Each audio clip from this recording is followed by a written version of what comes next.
Há palavras que usamos tanto que deixamos de as reconhecer quando passam mesmo a descrever-nos. Quando dizemos que estamos deprimidos, ou que temos ansiedade, ou que somos obsessivos porque gostamos das coisas arrumadas. Usar estas palavras assim tira-as do contexto e torna-as mais banais. Estas palavras terem se tornado tão banais fez com que fosse mais difícil reconhecer quando realmente se aplicavam a mim. Quando realmente começaram a descrever o que se passava comigo, senti uma certa incredulidade. Fiquei com a sensação de que tinha criado essa realidade depois de tanto gastar essas palavras. Quando fiquei de facto deprimida, usar a palavra parecia não ser suficiente e ao mesmo tempo parecia um exagero.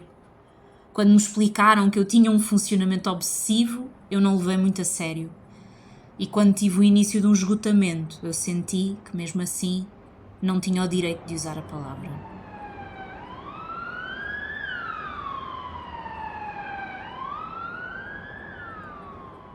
Às vezes, a brincar, estamos a falar a sério da única forma que sabemos ou que conseguimos. A depressão, a compulsividade, a ansiedade ou os esgotamentos têm vários graus de intensidade e também se revelam de formas muito diferentes. Mas claro que há uma diferença entre estar triste e estar deprimido, há uma diferença entre estar nervoso e ter ansiedade, e claro que há uma diferença entre estar cansado e ter um esgotamento ou ter síndrome de burnout, que é o nome que muitos dão ao esgotamento profissional. Não perceber a diferença pode ser desconhecimento, pode ser falta de sensibilidade, sim, mas também pode ser miopia. Quando se está demasiado perto ou demasiado dentro, torna-se mais difícil ver com clareza. Às vezes é difícil perceber que aquilo que é banal para nós pode, na verdade, ser um problema muito maior do que parece. Em dezembro passado, uma semana antes do Natal, tive um ataque de pânico e só fui ao médico porque precisava de um papel para justificar a falta no trabalho. Aliás, ataque de pânico é o que eu lhe chamo agora, porque na altura não achei que era isso que estava a acontecer, até porque já me senti bem pior e não fui ao médico, nem faltei ao trabalho por causa disso. Enquanto esperava ser atendida, na sala de espera, pus-me a pensar em mentiras que podia dizer ao médico para o médico achar justificável eu estar a faltar ao trabalho naquela manhã. E se acham estranho eu conseguir pensar no que quer que seja no meio de um ataque de pânico, tenho apenas a dizer que isto não é nada. No táxi a caminho das urgências eu escrevi vários e-mails a explicar que estava doente, enviei documentos importantes, falei com os recursos humanos. Eu sou o tipo de pessoa que faz pausas para chorar no trabalho e depois volta como se nada fosse. Se a ansiedade fosse um desporto, eu seria atleta de alta competição. Mas voltando à lista de possíveis mentiras que eu compus na minha mente na sala de espera. Então, pensei eu, se eu dissesse que tinha vomitado, o médico ia me examinar e perceber que isso não tinha acontecido. Então pensei dizer que tinha desmaiado, porque costumo ter tensão baixa, e isso já me aconteceu antes. Mas e se os outros sintomas não batessem certo? Pensei eu. E eu ia dizer o quê? Ia dizer que estava há meses a trabalhar 12 horas por dia, que andava a dormir umas 4, 5 horas por noite, que já não me lembrava da última vez que tinha tido um fim de semana, que de manhã eu estava vestida e pronta para sair de casa para ir trabalhar, mas que eu não consegui, que era impossível imaginar-me a sair, a apanhar o comboio, que na minha cabeça eu só ouvia não, não, não, que eu nem conseguia falar, que a minha língua e maxilar estavam dormentes, que a minha cabeça parecia estar cheia de estática e que só não tinha ido trabalhar porque estava com medo de chorar à frente de uma sala cheia de pessoas e que isso fosse arruinar a minha reputação no trabalho? Bem, no fim foi isso que eu acabei por dizer e o médico receitou-me um ansiolítico e disse-me que eu tinha de mudar a minha rotina diária. Pediu-me para fazer análise ao sangue. Perguntou-me se eu fazia desporto todas as semanas e eu disse que sim. Perguntou-me se eu comia frutas e vegetais todos os dias e eu disse que sim. Perguntou-me se eu era seguida por um psicólogo e eu disse que sim. E então o médico disse: Pois, mas o psicólogo ou o psiquiatra não podem mudar o que está aqui, e apontou para a testa dele com o dedo indicador. A menina é que é responsável por isso. E eu disse que sim. Alguns minutos mais tarde, depois de sair do consultório com uma receita na mão e uma justificação para entregar no trabalho, percebi, de uma forma algo distante, como se me observasse de fora, eu percebi, nesse momento, que as palavras do médico até me tinham reconfortado. Senti-me aliviada por não ter mentido e aliviada por alguém ter achado que aquele momento de fraqueza meu era justificação bastante para eu faltar ao trabalho.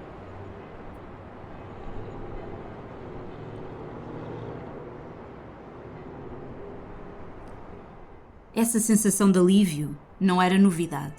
Antes não tinha de dar justificações no trabalho porque era freelancer e eu é que fazia o meu horário. Na teoria parece uma rotina bastante libertadora, muito melhor do que a exploração e a precariedade que muita gente enfrenta no dia a dia, mas na prática, e por causa da minha maneira de ser, a verdade é que acabava sempre por sentir que podia estar a trabalhar mais. Enquanto freelancer, a verdade é que nunca fiz mais do que o salário mínimo e nunca havia garantia de que esse mês eu teria trabalho suficiente. Rapidamente percebi que tinha de compensar os meses de menos trabalho aceitando todo o trabalho que me aparecia, mesmo que isso significasse fazer diretas a trabalhar. Lembro-me, nessa fase, de me sentir aliviada quando ficava doente, porque aí podia deixar de trabalhar sem me sentir culpada, não tinha outra alternativa. E a partir de certa altura na minha vida, não sei bem quando, comecei a associar a produtividade ao esforço e o trabalho a um certo requisito de sofrimento. Se eu não estava cansada, exausta, é porque ainda podia trabalhar mais. Mesmo quando me sentia cansada, comecei, na minha cabeça, a não saber distinguir a preguiça ou a falta de vontade do cansaço, entre aspas, verdadeiro, do cansaço justificável. Então criei uma grande tolerância para o desconforto e comecei a oscilar entre extremos, de um momento para o outro. Passava de trabalhar 14 horas por dia a não ter energia sequer para me levantar da cama, para me vestir ou para dizer bom dia a outros seres humanos.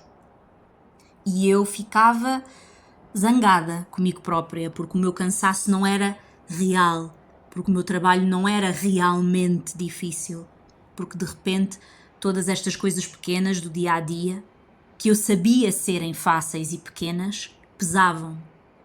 No outro dia, pus-me a folhear o meu diário de há uns anos atrás, onde eu tentei explicar essa sensação numa entrada. Eu escrevi que parecia que eu me tinha arrastado para fora da água, mas que as minhas roupas ainda estavam molhadas e a pesar-me sobre o corpo, a dificultar-me os movimentos.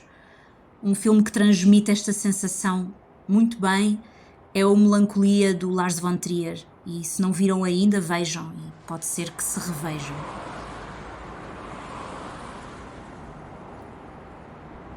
Um mês e pouco depois da minha ida ao médico, estava eu deitada na cama a dissociar enquanto via Reels, quando o algoritmo, que está sempre à escuta, começou a recomendar-me vídeos sobre burnout.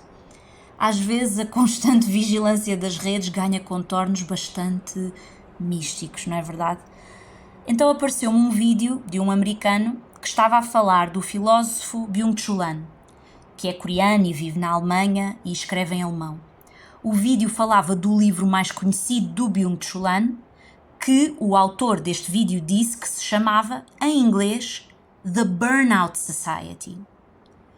Quando o Reel chegou ao fim e começou a repetir, eu parei e pensei: oi, será que o livro de que estão a falar neste vídeo é o mesmo livro do Byung-Chul Han que eu tenho ali na estante, que se chama A Sociedade do Cansaço? Ou será que há outro livro do Byung-Chul Han chamado The Burnout Society, ou A Sociedade do Burnout? Funcionalmente dissociada, lá fui eu confirmar, e de facto o título da edição que eu tenho, da Relógio d'Água, traduzida diretamente do alemão para português, é uma tradução bastante literal do título em alemão, que é, e desculpem a pronúncia, Müdigkeit Gesellschaft, que significa a Sociedade do Cansaço. Ou seja, o título A Sociedade do Cansaço em alemão foi traduzido em inglês como The Burnout Society, a Sociedade do Burnout e não do Cansaço. Descobrir isto fez-me pensar noutra coisa. Porquê é que traduziram eles em inglês cansaço como burnout? Será que a equipa de marketing lá da editora britânica ou americana achou que The Burnout Society soava melhor do que The Tiredness Society ou The Fatigue Society? E pensar nisto fez-me pensar noutra coisa, e já perceberam porque é que eu não durmo, não é? Será que a palavra cansaço em alemão, foi o que eu pensei, será que esta palavra também é usada para descrever a síndrome de burnout? Foi então que caí noutro vórtice de pesquisas no Google e descobri outra coisa ainda mais interessante. Então, pelos vistos, em 2016, um ano depois da primeira tradução da Sociedade do Cansaço em inglês, o Byung-Chul Han escreveu um ensaio chamado Burnout Gesellschaft, literalmente a Sociedade do Burnout. Este novo ensaio, que se chamava a Sociedade do Burnout, foi acrescentado à reedição alemã da Sociedade do Cansaço. E depois de descobrir isto, fiquei a pensar, será que o Byung-Chul Han diz coisas muito diferentes no livro A Sociedade do Cansaço, que foi originalmente publicado em 2010, comparativamente com o ensaio A Sociedade do Burnout, que foi publicado 6 anos depois, em 2016? É que as coisas mudaram bastante entre 2010 e 2016, não é? Então, fui à procura da tal Sociedade do Burnout em alemão e usei a tradução automática do DeepL para tentar perceber o que é que o Byung-Chul Han tinha escrito. Mas foi precisamente nesse momento que, de repente, a chama da minha curiosidade se apagou, o documento ficou guardado no computador, à espera que o desânimo, que é uma nuvem como as outras, passasse.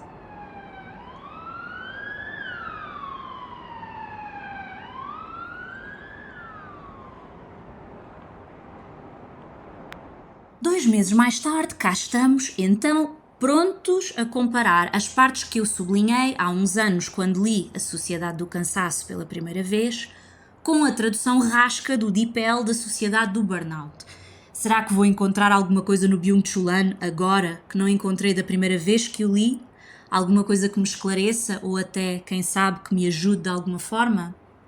Antes de começar esta releitura da Sociedade do Cansaço, fiz aquilo que todos os médicos dizem que não devemos fazer, que é pesquisar sintomas no Google. Durante esta releitura, eu quis perceber melhor, primeiro, de onde veio o conceito de burnout e se de facto esta palavra é apenas usada para descrever o esgotamento profissional. Então, o que é que distingue um esgotamento profissional de um esgotamento não profissional? Descobri que o burnout pode ser definido de uma forma muito geral, como exaustão física e emocional depois de um período de stress prolongado. Problemas como o stress e a exaustão não são apenas experiências vividas individualmente, são fenómenos sociais, culturais, históricos e políticos também. O conceito de burnout foi usado pela primeira vez por um psicanalista que se chamava Herbert Freudenberger e foi usado pela primeira vez em 1974. O Freudenberger usou a palavra burnout para descrever a exaustão física e mental que ele observou nos médicos e cuidadores que trabalhavam na mesma clínica que ele, em Nova Iorque. O Freudenberger reparou que muitos dos colegas, depois de anos de trabalho, estavam cada vez mais desmotivados, tinham cada vez menos empatia, além de apresentarem sintomas de exaustão física, de ansiedade e de depressão.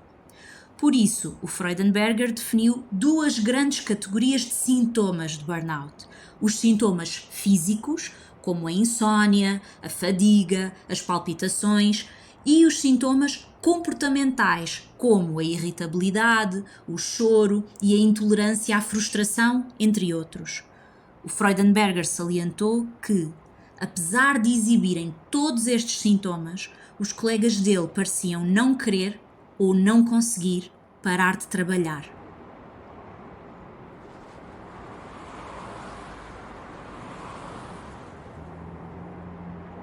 Desde estes primeiros estudos que apareceram nos anos 70, o conceito de burnout foi evoluindo. Uma das definições mais aceites nos dias de hoje é de que a síndrome de burnout tem 3 grandes características: a exaustão emocional, a despersonalização e a falta de realização pessoal. Ou seja, além de um esgotamento físico e psicológico, alguém com síndrome de burnout sente-se mais irritável, menos compreensivo, mais desmotivado, menos produtivo. E no início, pensava-se que só pessoas de certas profissões é que sofriam de burnout, como era o caso dos médicos ou dos professores. Mas desde os anos 80 até agora, reconheceu-se que o burnout abrange todo o tipo de profissões, incluindo situações não estritamente profissionais, como o caso dos cuidadores ou dos pais, entre outras situações que levam ao stress prolongado e à exaustão física e mental. Nos dias de hoje, o burnout ainda é um tema controverso porque não tem um quadro clínico específico com critérios bem definidos de diagnóstico. Uma das controvérsias tem precisamente a ver com o facto de o diagnóstico de burnout ter este elemento laboral, que muitos consideram não ser um critério discriminatório, ou seja, que a exaustão é exaustão e a exaustão ser provocada ou não pelo trabalho não distingue o burnout de outros diagnósticos, como a depressão ou a ansiedade. Apesar de o burnout não constar atualmente no DSM, o Manual de Diagnóstico e Estatística das Perturbações Mentais, continua ainda assim a ser uma justificação muito frequente para a baixa médica em diferentes países europeus. O burnout também é considerado um fator de risco ocupacional pela Organização Mundial de Saúde e em janeiro de 2022 entrou oficialmente na Classificação Internacional de Doenças.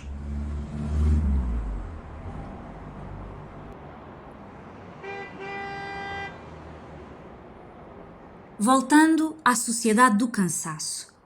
Neste livro, o Byung-Chul Han afirma que a nossa sociedade contemporânea é obcecada com a produtividade, com o rendimento. Esta obsessão coletiva inevitavelmente conduz a uma exaustão coletiva, ou seja, a uma sociedade do cansaço. Para Byung-Chul Han, dentro da sociedade capitalista neoliberal, o indivíduo explora-se a si mesmo até se autodestruir. A obsessão de ser um membro produtor da sociedade conduz, inevitavelmente, na opinião de Byung-Chul Han, ao esgotamento, ao burnout e a uma sensação de angústia e de vazio. Para explicar as origens desta obsessão contemporânea com a produção, a produtividade, o Byung-Chul Han começa por distinguir a sociedade do século XXI da do século XX e usa a doença, mais especificamente a imunologia, como metáfora para explicar tudo isto. Para o Byung-Chul Han, a sociedade do século XX era uma sociedade disciplinar, que é um conceito que ele vai buscar ao pensamento do filósofo e historiador francês Michel Foucault.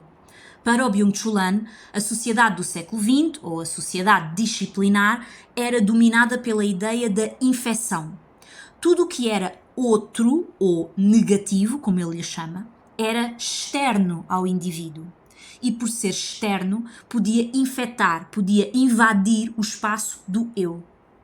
Perante esta ameaça vinda de fora, o sujeito, o eu, procura defender-se, imunizar-se. O Byung-Chul Han pega nesta metáfora, nesta ideia de infecção, e explica-a tanto em termos concretos como abstratos também. No século XX, havia de facto uma grande preocupação com as infecções, com as bactérias, com a imunidade. Aliás, o século XX foi um século de grandes descobertas médicas, a descoberta da penicilina ou a vacinação contra doenças como a difteria, a poliomielite ou a varíola. O Byung-Chul Han diz que esta preocupação do século XX com a imunidade e com a defesa também existia a nível social, do pensamento neste século XX. Ou seja, todas as instituições e figuras de autoridade exerciam o seu poder a partir de fora. Eram um outro, algo à parte do eu. A autoridade era uma força negativa em relação à qual os indivíduos se definiam por contraste. Era como a exposição a uma bactéria ou a um vírus, cujo contacto com o indivíduo pode levar à sua destruição ou, na melhor das hipóteses, permitir a esse mesmo indivíduo criar resistências e, mais tarde ou mais cedo, imunidade.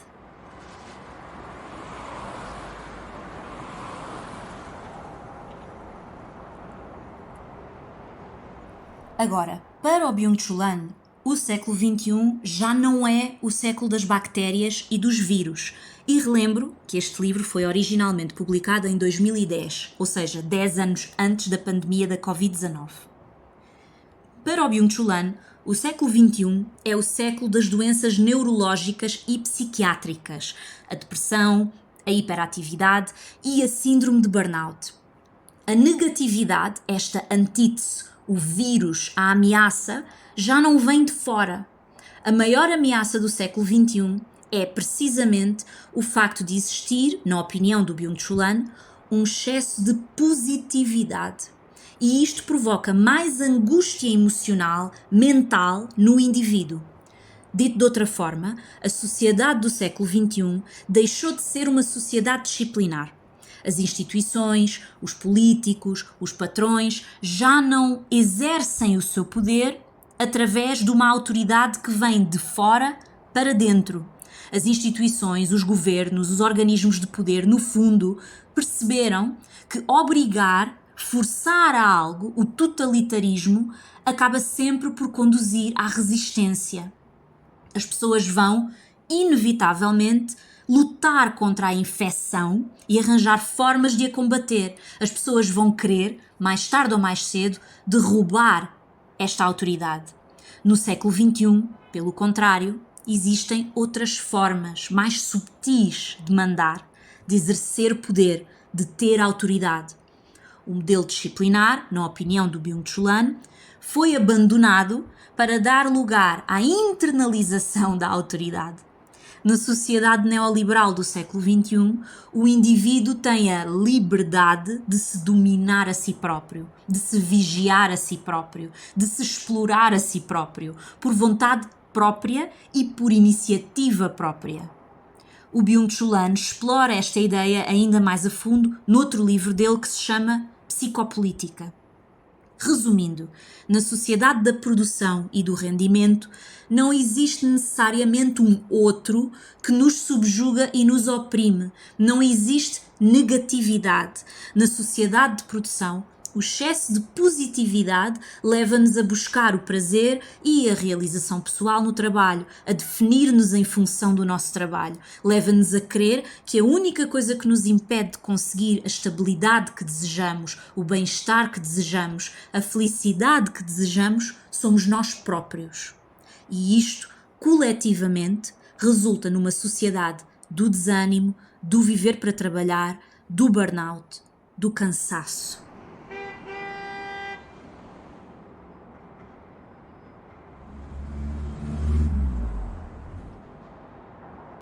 Claro que esta ideia do Byung-Chul Han da sociedade do cansaço já foi alvo de algumas críticas. Há quem diga que esta teoria não se aplica à classe trabalhadora, que no século XXI ainda é oprimida pelo tal modelo disciplinar e autoritário do antigamente. E sim, esta ideia de que nos ensinaram a oprimir-nos a nós próprios, talvez, no fundo, apenas se aplica à burguesia ou à classe média. No entanto, mesmo o modelo disciplinar dos dias de hoje possui traços deste excesso de positividade de que Byung-Chul Han fala. Sobretudo se pensarmos na generalização do trabalho precário, de tal forma normalizado nos dias de hoje, que alguns chegaram a propor o nome de uma nova classe social, o precariado, uma mistura das palavras precário e proletariado. O precariado não distingue profissões, quase todas as carreiras são afetadas pela crise económica, apesar de existirem, claro, diferentes graus de exploração. Existe também um gradual baixar das expectativas, uma certa aceitação de que as coisas estão mal em todo lado. Também prevalece esta ideia da responsabilização. Se estás na situação em que estás, é porque escolheste o caminho errado, é porque não te esforçaste o suficiente. Enfim, de um ponto de vista político e económico, a autoexploração é muito mais rentável e eficaz do que a terceirização ou a subcontratação. Esta obsessão com a responsabilização do indivíduo e não da sociedade ou dos organismos de poder, a obsessão com a produtividade como forma de nos sentirmos parte da sociedade, faz parte da lógica da sociedade do cansaço do que o Byung-Chul Han fala. A sociedade do cansaço é, por definição, a sociedade da autoexploração. Segundo esta lógica, como o indivíduo apenas tem de prestar contas a si mesmo, acaba por ser o único responsável, o único responsabilizado, digamos assim, pelas suas conquistas, mas também pelas suas derrotas. Para o Byung-Chul Han, isto conduz inevitavelmente à vontade de delegar poder, que é como quem diz, o indivíduo fica cansado de ser sempre o responsável, de ter sempre de decidir. Gostaria, por uma vez que fosse, de não ter de decidir, que lhe dissessem para onde ir e o que fazer. E este cansaço é muito perigoso, porque é muito mais fácil manipular alguém cansado, alguém farto, alguém que só quer o alívio de não ter de se responsabilizar nem por si, nem pelos outros.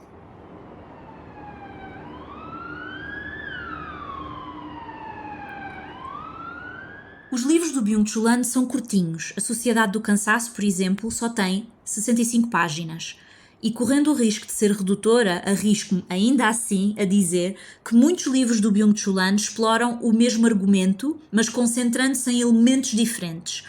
A ideia da positividade e da negatividade, por exemplo, é explorada mais a fundo no livro dele que se chama A Sociedade da Transparência, que é onde o Byung-Chul Han fala de como ele considera a sociedade contemporânea um inferno do igual, em que tudo é uniformizado e aplanado para facilitar o consumo na era da globalização.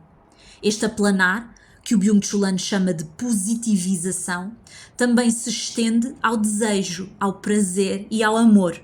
A sedução, o adiar da concretização do prazer, são substituídos pela gratificação instantânea. Para Byung-Chul Han, o erotismo está na sugestão, no esconder, na tensão e no adiamento, ou seja, na negatividade. Já o pornográfico é transparente, é plano, deixa tudo exposto, sem mistério.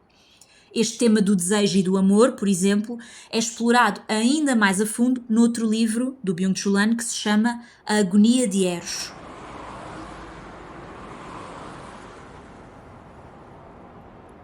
Então, e lembram-se daquele tal ensaio que foi acrescentado em 2016 à edição alemã da Sociedade do Cansaço, aquele ensaio que se chama A Sociedade do Burnout? Eu nem me vou atrever a tentar dizer o nome em alemão outra vez.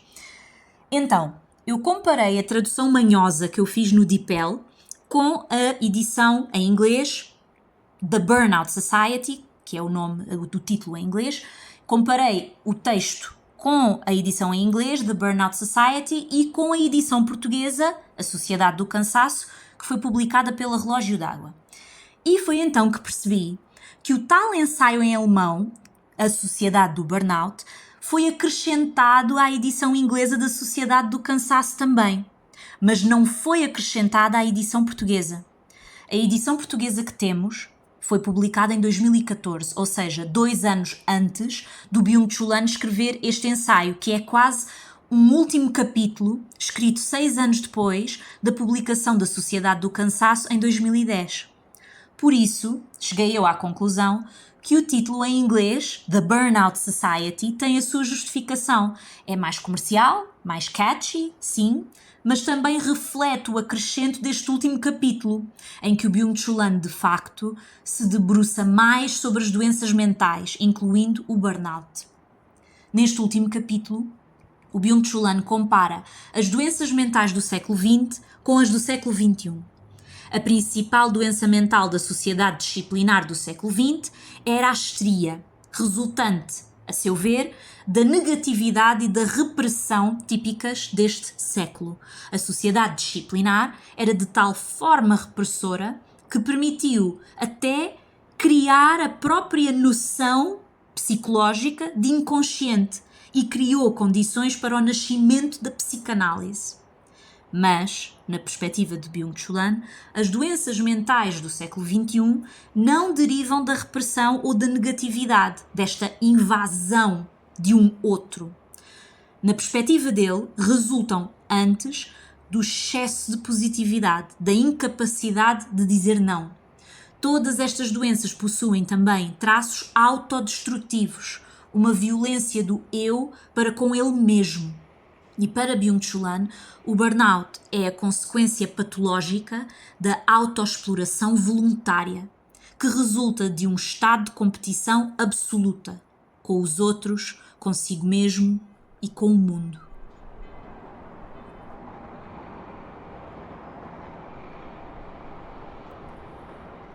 Este livro da Sociedade do Cansaço não é apenas um diagnóstico social. Há um capítulo em que o Byung-Chul Han se inspira na filósofa Hannah Arendt e propõe uma alternativa à Sociedade do Cansaço.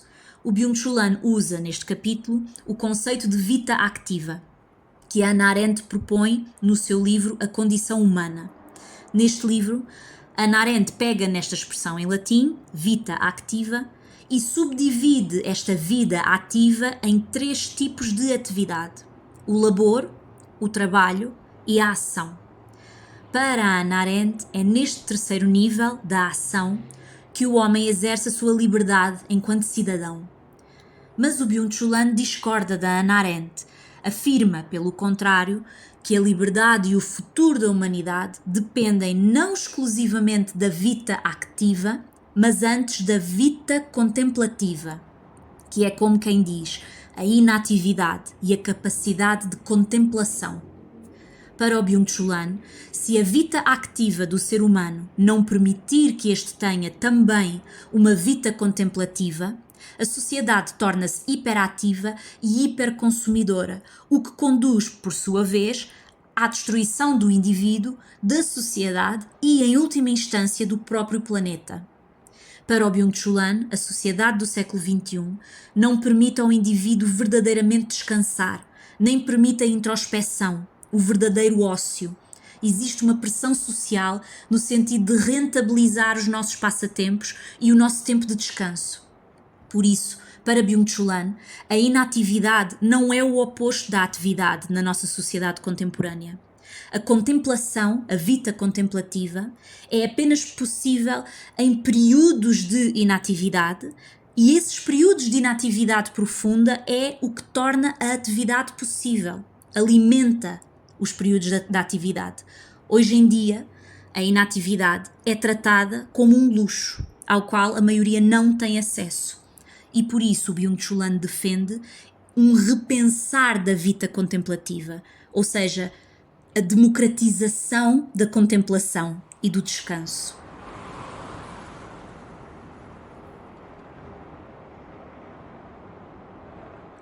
Deixo-vos com uma recomendação musical que está, de certa forma, relacionada com o tema do episódio. Costumam ouvir lo-fi enquanto trabalham ou leem? E para aqueles que não conhecem, lo-fi, mais especificamente chill wave e pop lo-fi, é um género musical que se tornou muito popular na internet nos últimos anos. É um tipo de música ambiente que muita gente ouve para estudar, para trabalhar ou mesmo só para relaxar em casa. É repetitiva, sem ser demasiado previsível, relaxante, sem ser demasiado monótona. Os músicos lo-fi usam muitos samples, desde diálogos de filmes a melodias de piano muito conhecidas. Se ouvem lo-fi enquanto estudam ou trabalham, é muito provável que tenham ouvido movimentos de peças de piano do Erik Satie, que é um pianista francês do século XIX. O Erik Satie ficou muito conhecido pelas suas composições minimalistas para piano, sobretudo as suas gymnopédies. O Erik Satie inspirou muitos músicos contemporâneos, incluindo Brian Eno, que é um dos grandes pioneiros da música ambiente. Por isso hoje deixo-vos com uma versão moderna da primeira gymnopédie do Erik Satie. Não é uma versão em lo-fi, lamento, é uma cover synth-pop dos anos 80 do Gary Numan. É um arranjo musical que inclui guitarra, baixo e sintetizadores, e eu achei que fazia sentido terminar o episódio assim, com uma certa melancolia e com uma certa esteticização da produtividade, que é um tema que dava todo um outro episódio, mas por hoje me despeço, sem grandes certezas e sem mais demoras. Até à próxima.